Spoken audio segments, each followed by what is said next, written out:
હર મહાદેવ બધા મિત્રોને good morning. સાવના વાગી ગયા છે 8 ને આપણે જવાનું છે દુકાને. લઈ લીધી ફટાફટ આયાબુજાની ચાવીને આવી ગયા ભરનાથ મહાદેવના દર્શન કરવા કરી લીધા. મહાદેવના દર્શન ત્યાં આવી ગઈ ત્યાં આપણે દુકાને ગોપાલની ગાડીમાં ઉતારી લીધો માલ ને પછી આપણે એક એક પટ્ટી ગણીને ગોઠવી દીધી. ચોકડીની જગ્યાએ નાખી મમરીની જગ્યાએ ત્યાં આવી ગયા રાજવીરભાઈ કે હાલો ફ્રી ફાયર રમવા. ના તમે રમ લ્યો. પછી આપણે આયાબુજા સ્ટાર્ટ કરીને નીકળી ગયા પંખો લેવા માટે આપણે ગામની દુકાને. આવી ગયા ગજાનન ઇલેક્ટ્રોનિકની, તે આપણા ભાઈબંધની છે. પછી કીધું લાવો પંખો, તો કે થોડીક વાર લાગશે બેહો. પછી આપણો પંખો આવી ગયો છે, રાખી લીધો આયાબુજામાં. આ ભાઈ કે ફાંકી ખાવી એમ કાંઈ વાંધો જાવ દો દુકાને. આ ભાઈ ફાંકી ચોરતા હતા. પછી દઈ દીધો આ ભાઈ પંખો. મેં ધ્યાને કાંઈ ખબર જ નથી. પછી બપોરના વાગી ગયા હતા બહાર જમવામાં હતા મરચા છાશ ને જીરા રાઈસ. પછી જમીન ફટાફટ નીકળી ગયા દુકાન તરફ જવા.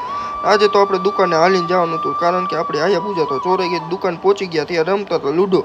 આ ભાઈ કે આજ તો ફાઇનલી કે હેલિકોપ્ટર ઉતારવું થઈ જાય. પછી આવી ગયો ગામમાં ફૂલ વરસાદ ને આપણે જઈ રહ્યા છીએ દ્વારકાધીશ ગરમા ગરમ ચા પીવાના. આવી ગઈ છે આપણી ગરમા ગરમ ચા.